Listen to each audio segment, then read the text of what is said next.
Good morning, welcome to the students of class 8. Dear students, today we are going to discuss about the third chapter of science, topic name plastic and the environment. Dear students, today we shall study about the plastic and the environments.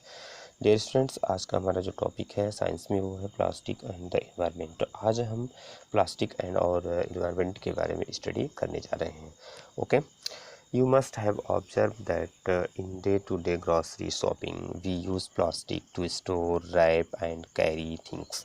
Dear students, you must have observed, आपने यह ज़रूर observe किया है कि a day to day, दिन प्रतिदिन रोज़ हम grocery shopping में जैसे हम किराना स्टोर पर जाते हैं, वी यूज़ प्लास्टिक। तो हम क्या है, ज़्यादातर हम प्लास्टिक का यूज़ करते हैं स्टोर करने के लिए, रैप करने के लिए, और थिंग्स को कैरी करने के लिए हम किसका यूज़ करते हैं, प्लास्टिक में यूज़ करते हैं, प्लास्टिक यूज़ करते हैं। What do you do the plastic after using it students? Plastic को यूज़ करने के बाद आप क्या करते हैं? प्लास्टिक को यूज़ करने के बाद आप क्या करते हैं? Do you throw it wherever you feel like without a thought, और do you look for a proper place to dispose it?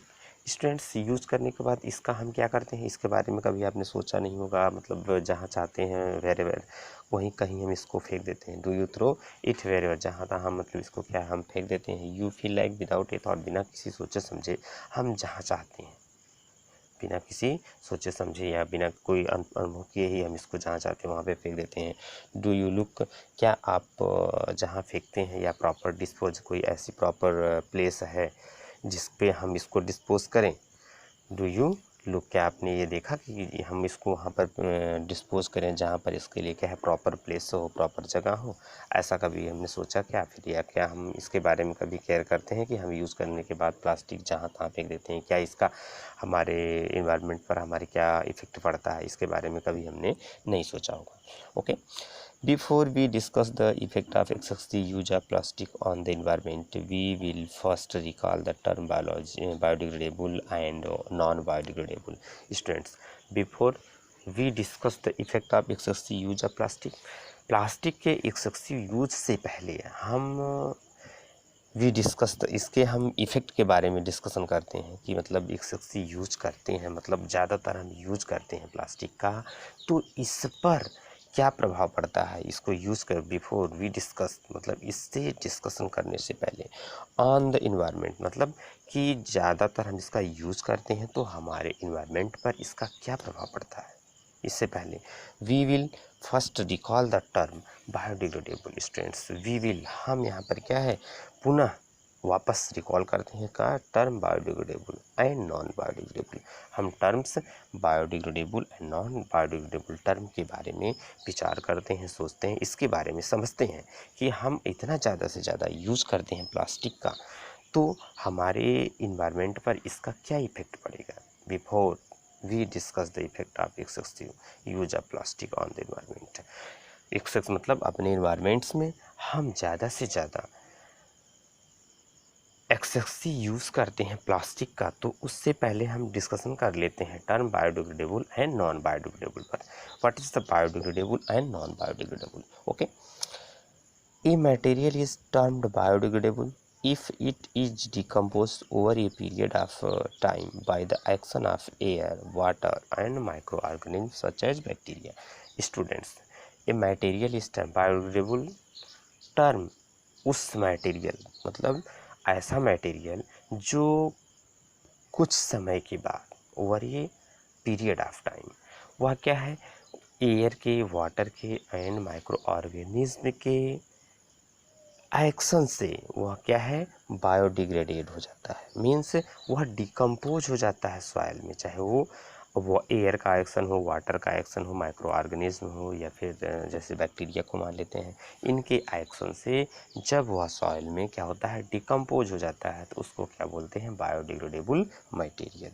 Okay, non biodegradable material on other hand, दूसरे शब्द में क्या कहते हैं कि on other hand non biodegradable materials can not be easily decomposed by natural process. Students, जो material, the material that is non biodegradable, that is that can not be easily decompose, वह easily decompose नहीं होता है, natural process के द्वारा वह degrade नहीं हो सकता है, मतलब वो डिकम्पोज नहीं हो सकता है, उसको क्या कहते हैं, नॉन बायोडिग्रेडेबल मटेरियल्स कहते हैं। Table 3.2 list some material and the time they take for decomposition. Students, table जो है 3.2 उसमें कुछ मटेरियल को लिस्ट किया गया है, कर दिया गया है, वह कितने समय में डिकम्पोज होने में कितना समय लगता है वो भी वहाँ पे दिया गया है। Okay, biodegradable and non biodegradable material nature of materials, approximate time it takes to degrade. Okay, paper student, जैसे इस टेबल में हम देखते हैं कि पेपर बायोडिग्रेडेबल मटेरियल्स हैं और कितने दिनों में 10 से 30 डेज में वो बायोडिग्रेडेट हो जाता है। कॉटन है वो भी बायोडिग्रेडेबल है, वो 2 से 6 मंथ में बायोडिग्रेडेट होता है। Vegetable, fruit and other food stuffs, that is ये भी क्या है, बायोडिग्रेडेबल है। 10 से 20 डेज में वूल बायोडिग्रेडेबल होता है, कितने दिनों में, 10 से 20 डेज में वूल बायोडिग्रेडेबल होता है, 10 से 12 मंथ में। Metals such as tin, aluminium, non biodegradable, more than 100 year में भी क्या है ये स्टूडेंट्स, ये नॉन बायोडिग्रेडेबल है। 100 ईयर, 100 साल, फिर भी क्या है, ये नॉन बायोडिग्रेडेट होता है, degrade.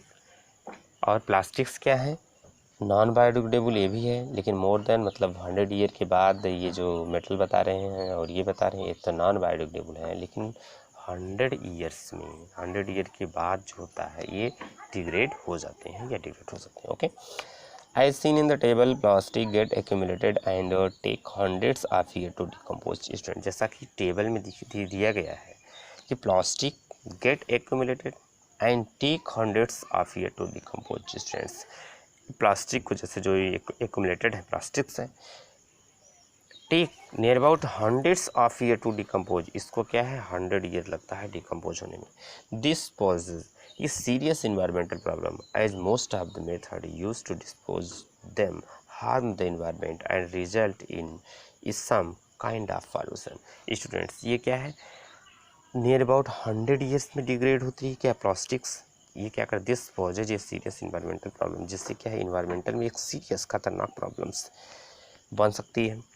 As most of the methods, कुछ ऐसे मेथड्स हैं जिसके through use to dispose them, उसका यूज़ करके इनको जब डिस्पोज करेंगे तो हार्म द इन्वायरमेंट, यह इन्वायरमेंट को क्या है, हार्म करता है, इन्वायरमेंट के लिए नुकसान पहुंचाता है। Result in some kind of pollution, जिसका फलस्वरूप क्या है, कुछ प्रकार के पॉल्यूशन हो जाते हैं। मीन्स अगर इसको डिस्पोज भी करते हैं कुछ प्रोसेस के थ्रू तो यह इन्वायरमेंट्स में पॉल्यूशन को क्रिएट कर देता है। Okay, most of the plastic waste end up floating in the nearby water bodies and become a home for many disease causing germs। Students, most of the plastic जो होती है, वो plastic के waste जो होते हैं उसको क्या है स्टूडेंट्स, हम फेंक देते हैं, फ्लोट कर देते हैं कहाँ पे, वाटर। स्टूडेंट, जैसे most of the plastic waste हैं in of floating in the near water body, जो आसपास में वाटर बॉडीज फ्लोट बह रहे हैं उसमें ले जा कर के लोग थ्रोन कर देते हैं, तो बिकम ये होम फॉर मेनी डिजीज़, वहाँ पर क्या है, होम फॉर मेनी डिजीज़, बहुत सारे डिजीज़ काजिंग जर्म का वहाँ पर होम बना लेते हैं, वो उनके लिए घर का काम करता है, जिससे क्या अभी और भी प्रॉब्लम्स हो सकती हैं। Burning plastic waste is also not a very good option as it does not get to completely burn. Student, burning process है, प्लास्टिक को बर्न करके अगर डिस्पोज करना चाहते हैं तो वह भी क्या is not a very good option, वह भी एक अच्छा ऑप्शन नहीं। It does not get completely burn, यह कम्प्लीटली बर्न नहीं होता है। मोरेओवर, यहाँ तक कि इसके सिवा burning of A plastic release meaning toxic gases and pollutes the environment and cause health hazard. Student, burning, यहाँ तक कि जो बर्निंग की प्रोसेस होती है, जलाने पर burning of plastic release many toxic gases, बहुत सारी टॉक्सिक गैसेस को रिलीज़ करता है, जिससे पॉल्यूट्स द इन्वायरमेंट हमारा पॉल्यूट हो जाता है, प्रदूषित हो जाता है, एंड कॉजिंग हेल्थ हजार्ड्स, जिससे हेल्थ हजार्ड कॉजिंग हो जाती है, हेल्थ की बहुत सारी प्रॉब्लम्स, बहुत सारी बीमारी फैलने लगती है। If plastic waste is buried in the soil, अगर हम प्लास्टिक उसको वेस्ट को बरीड कर देते हैं, सॉइल में उसको क्या करते हैं, बरीड कर देते हैं। It remains there for a long time and does not allow rain water to seep through the grounds. तो वहाँ पे स्टूडेंट्स ये लॉन्ग टाइम तक ये जो होता है, it does not allow, long time तक वहाँ पर रिमेन्स, लॉन्ग टाइम तक पड़ा रहता है। और does not allow the rain water, और जिससे कि वो अलाउ ऊपर जो रेन वाटर है उसको सीप, मतलब वो नीचे नहीं जाने देता, सीप थ्रू द ग्राउंड, ग्राउंड में सीप नहीं होने देता है, परकुलेट होने नहीं देता है, जिससे क्या है plant growing in that area don't get sufficient, और उस एरिया पे अगर प्लांट्स ग्रो करता है तो सफिशिएंट सप्लाई ऑफ वाटर नहीं उसको मिल पाती है, and their growth is affected, और उसकी ग्रोथ क्या होती है, अफेक्टेड हो जाती है, प्रभावित हो जाती है, जिससे प्लांट की ग्रोथ भी नहीं होती है, वहाँ पे प्लांट्स भी नहीं ग्रोथ कर सकता है। In your opinion, what can be the solution to the problem associated with the plastic disposal? क्या आपके ओपिनियन में कौन सी इस प्रॉब्लम्स के लिए क्या सलूशन हो सकता है, क्या सलूशन इसका हो सकता है कि जिससे इससे मतलब ये ऐसे वेस्ट को इन्वायरमेंट्स के प्रॉब्लम से प्रिवेंट किया जा सके। Reducing plastic waste and recycling it. Student, reducing and recycling plastic जो होती है, टू इफ़िशिएंट सलूशन है इस प्रॉब्लम के लिए, दो उपयुक्त सलूशन हो सकते हैं। Plastic bag can be replaced by cotton और जूट बैग, प्लास्टिक बैग को मतलब कॉटन बैग या जूट बैग से रिप्लेस कर देते हैं, which are reusable and biodegradable, जो क्या है रीयूजेबल है, बायोडिग्रेडेबल है। As a result the use of plastic bag will be reduced, और also क्या है the use of plastic bag will be reduced, use of plastic bag will be reduced हो सकता है। recycling of plastic involve collecting, sorting and processing। recycling of plastic के recycling में क्या है, collecting करना है, sorting करना है and processing। to support this the municipal corporation has made available green and blue bins for collection of biodegradable and non-biodegradable waste respectively। Students, हमारे यहाँ जो म्यूनसिपल है, म्यूनसिपल को सपोर्ट करना चाहिए, वो क्या है, दो प्रकार के बिन्स को उपलब्ध करवाया है, बायोडिग्रेडेबल एंड नॉन बायोडिग्रेडेबल के लिए दो प्रकार के उनके बिन्स होते हैं, जैसे एक ग्रीन बिन्स उपलब्ध है और ब्लू बिन्स उपलब्ध हैं, तो इसमें हमें क्या है, उनका सपोर्ट करना चाहिए। Okay, it is the duty of every responsible citizen to help the local bodies to keep public place clean and free of plastic।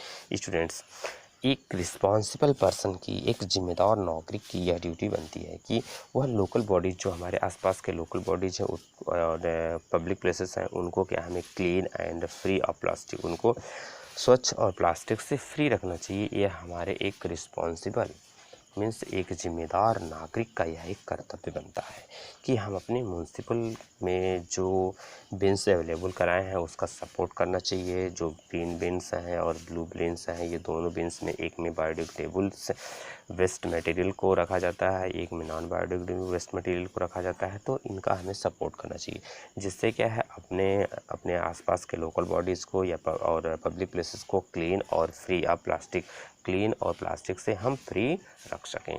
Okay students, thanks.